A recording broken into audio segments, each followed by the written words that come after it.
So my windshield washers don't do anything. They basically spray nothing onto the windshield, and it's quite annoying. So I'm gonna try these universal Dorman ones that I picked up at my local shop, retail shop, to see if they do any better of a job. I mean, granted, these have been on there since the 90s, so I'm hoping that this actually does help. Granted, it could also be the pump itself, but I'm hoping it's just the nozzles. I don't know how much of that got recorded, but these are sideways and the universals are pointing down, but they still fit. Doesn't look like it's going to cause a problem. Curious if it'll hit here. These are clip, the other ones are a twist. And they give you this little gasket that you should definitely use.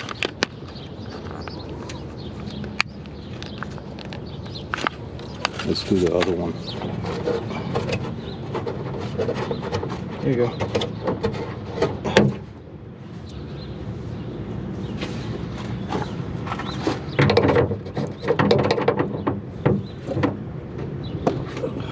Fixed your car.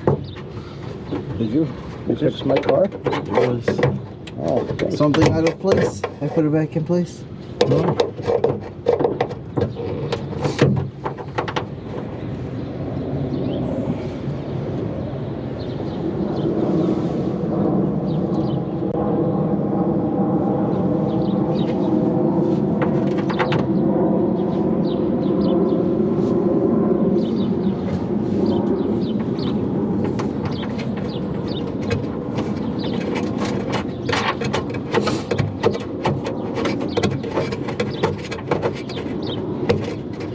Is that my PCB that's leaking right there? What?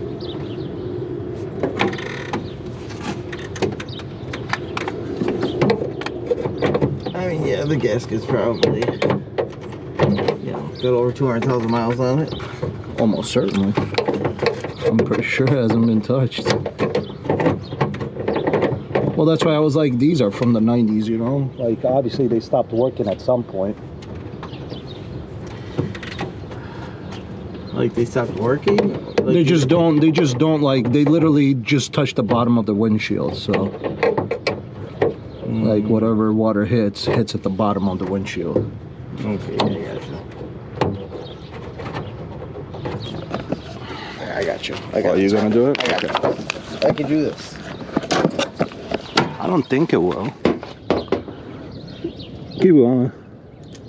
Keep going. I don't think so. I don't think it hit.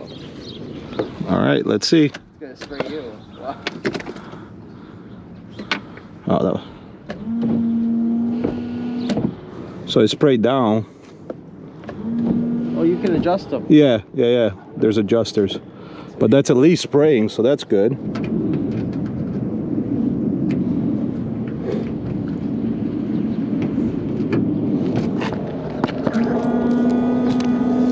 Or not.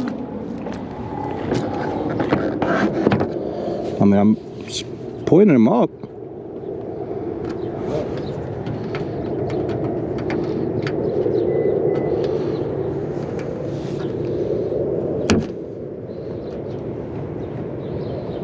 Oh, you can't do it anymore.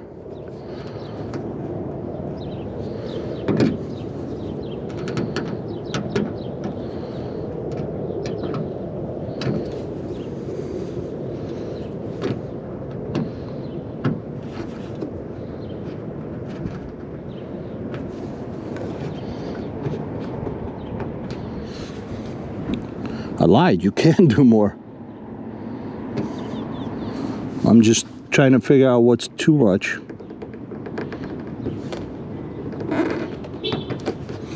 Spray that, let me see before I adjust the other one. Oh yeah. Shit. Hold on.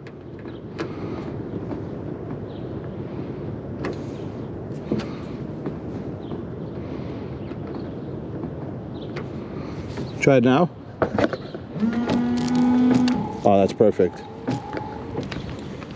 Normally you use an ammonia-free Windex, but I figured I'd try this stuff out. This window, this windshield and the rear need to be cleaned. They got a lot of crap on them. So let's see if this works. The rear hatch froze on me when we got real cold here, and the doors kind of give me trouble too. So I've heard that the best way to prevent that is actually to apply the silicone on there, which I got here. But I'm first gonna wipe this down with some just like soapy water, and then I'm gonna put the silicone on there.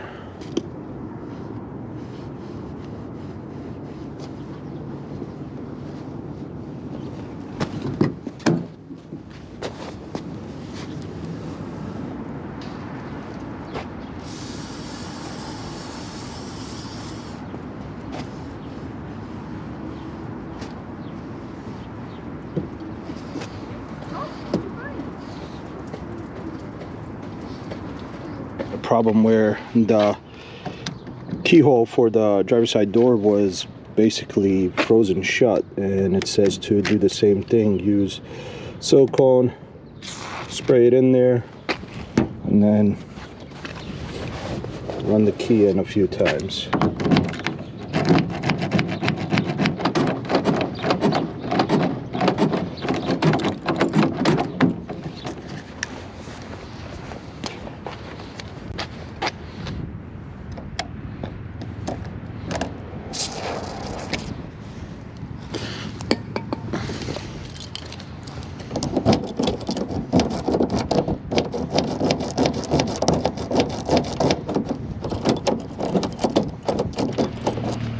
The 4Runner got hit recently, or not recently, it's been a little while, a few months ago, and I finally got some replacements for these. I went with the same ones. These are the Spider, I guess Euro style or whatever, so I'm just gonna replace that. Yeah, that was an unfortunate little damage here, the paint here, the bumper got pushed down a little bit, but nothing too crazy, so I'm gonna replace this real quick.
Oh, that's a lot nicer.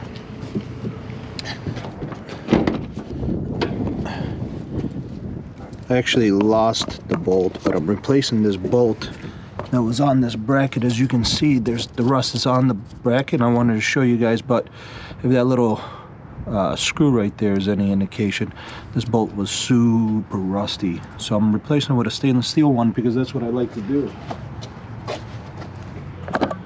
If you look at the bolt on your car, You'll see it has a lock washer and a regular washer on it. So that's what I'm doing here. Same thread, I think it's 6x1.0 coarse thread. And I'm just gonna put some anti-seize on there.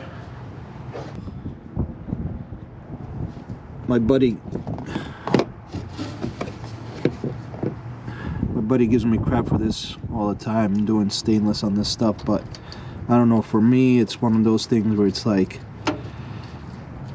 I wish it was there from factory. Is it a 10 still? It is.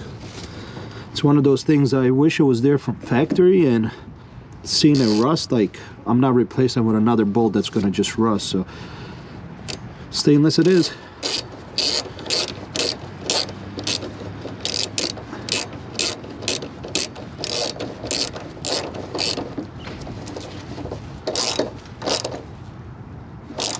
I do also have quite a few things for the Honda Accord that I just haven't had the time to get to. I have a new sway bar with adjustable end links and new bushings and brackets. That sway bar is from the TLX, I believe. It is supposed to be significantly thicker for the front compared to the LX, the 4-cylinder. The 4-cylinder runs like a 14 or 16 mil. And these are 26 mil according to the caliper I use to measure it. I also picked up a DC Sports cold air intake. Everybody's been giving me, well, not everybody. There's been a few people that give me crap for the short ram that I have. I only picked that up because honestly the deal was too good to pass up. On DC Sports website they were running some kind of end of summer deal. That normal price is over $300. It's like $340, $350, something like that. I ended up getting it for 135 bucks. I couldn't pass it up, so I definitely picked it up, and that'll be coming soon too. One of my favorite things that I've been wanting to do for a while now is a clutch flywheel setup, a lighter weight flywheel. Our cars have a dual mass flywheel. Supposedly, everything I'm seeing online, it's like 42 to 45 pounds. This particular one is a single mass steel. They have, this is from Clutch Master, they have a few different options. You can get the steel one, single mass, if you're just using your OEM ECU, no tuning. That's what I got here. You can also do the lightened steel one and their aluminum lightweight one. The aluminum lightweight one and the lightened steel one require you to have a K-tuner or a Honda to essentially tune out or flash out the sensor that reads the teeth on the flywheel. The reason for that is because those two are so light that the way they spin and the way they drop off, it will read false misfire codes because it can't keep up with the tooth count. Due to that, I don't want to mess with that. I don't want to flash out that or tune out that sensor. I wanted to have it, keep it on there. So I went with this one. But this should be significantly lighter. I have the scale. I've had it for quite some time. I haven't actually gotten a chance to use it. So we're going to see what this thing weighs. Alright, and there it is, 20.6. So if the internet's right and ours weigh about 42 to 45 pounds, at least the LX, the 4-cylinder K24, if that's how much that thing really weighs, then we're saving 22 to 25 pounds on the flywheel alone. If it's less than that, let's say it's 35 pounds, that's still 15 pounds off of the drivetrain, so rotational mass, but then also on the front of the car, you're losing 15 pounds. I gotta give MXPI a big shout out. They helped me obtain this flywheel. They just were able to deal with any potential issues I might have with shipping and everything like that. They were able to find a flywheel for me and just get it with no issues at all. I can't stress enough how nice it is to have a shop that can handle all the parts ordering for you and not deal with any potential shipping issues, or if there are any issues where you got the wrong part, they can all handle all that, where they'll make sure the right part is gotten, and if there's any delivery issues, they will handle that. So I truly appreciate MXPI Tuning for doing that. I'll leave them linked in the description just in case you're interested and you're in Illinois and you want to utilize a shop to help you get the right parts and even help you install them. If you've watched my most recent sway bar upgrade video where I upgraded to the 25.4 mil sway bar in the rear, I removed these weights from the subframe. From everything I read, they're mostly for NVH apparently. It is possible that it's also for like balancing weight, to put a little more weight in the bag for a better weight distribution. I don't know which one it is. I'm going to say it's NVH, but I haven't really noticed the difference regardless. I was always curious how much these things weighed. Like holding it in hand, 2-3 pounds maybe. But I'm curious. There was one on each side, so let's see. 2.1 pounds. So that's 2.1 pounds from each side. You know, you're totally at 4.2 pounds just for off the rear end. And like I said, I haven't really noticed the difference in how the car drives, any extra noise, nothing, no vibration, nothing extra. So to me, that's worth it to remove 4 pounds off the car. That is almost 3,200 pounds without you in there. I think that's worth it. And along with that, plus the flywheel and some hopefully parts later down the road, we'll be able to make that thing hopefully under 3,100 pounds. I'd like to see that. Now there is one more thing for the Honda, and that's the grille. I've talked about this in a short. I talked about how I was gonna change the grille from the sedan to the coupe without having to fully swap out the whole front end to fit the coupe. I have the sedan one here, and if you see, I have partial, I don't have the chrome thing, but I have basically the full grille for the coupe. I'm not going to do the whole coupe to sedan right now, just for the time being, because I don't want to mess with it, honestly. But the eBay one that I have on there is bad. The mesh on it is not even holding to the outer trim, and the outer trim is already cracked from a small stone hitting it, which is super annoying. So I wanted to at least look better than what it is now. So I'm going to be going with the stock one for now, and then later I'll figure out the whole coupe thing. Outside trim here, it is chrome, but it's a darker chrome than the stock one. So I'm just going to keep that the way it is. I'm not a big fan of chrome, but it is what it is. I'll keep it that way for now. For the inner inserts here, I'm going to do those plastic dip black, and I'm also going to do the Honda emblem black. And yeah. And then we'll have that on, and it'll look at least better than what it does now. I also have a new front lip. Mine got damaged, so I'll have to get that repainted, the new one, and hopefully get that also swapped out in the same video. And I also want to do the horns. I don't care how the horns sound really, but the way the stock horns look is awful. It just looks like a crap literally on the front of the car. I know with this you won't really see them, but I'm gonna upgrade them to the ones, or upgrade to the ones that are Honda ones. I think they're off the Odyssey or something like that. They have a deeper sound to them. They're not as high pitched, and the overall design looks better. It's more aesthetically pleasing. So I'm gonna have that installed when I do that video, so stay tuned for that. This thing here, you won't see this for a while, but it's for the 240. It was also on the DC Sports crazy deal, like significantly under $100. I couldn't pass it up, so that'll be for the 240 one day, but that'll be down the line. So that's what's coming up for the Honda. I promise the Honda's not gone. The videos are not going to stop. It's just time and money. Certain things take time to purchase because of money. And right now I'm working on my buddy's Mazda Speed 3. We're working on rust repair. So that's taking most of our time, the one day we can work on cars. So because of that, it's taking time to get the videos out. But I promise those videos are coming as soon as possible. As soon as we're done with the Mazda, the Honda stuff is going to start resuming, and we're going to be doing all these videos. That's it for this one. Hope you enjoyed it. Anybody else got a collection of diecast DVDs, all car related? But that's it for this one. I hope you guys enjoyed the video, and I'll see you in the next one.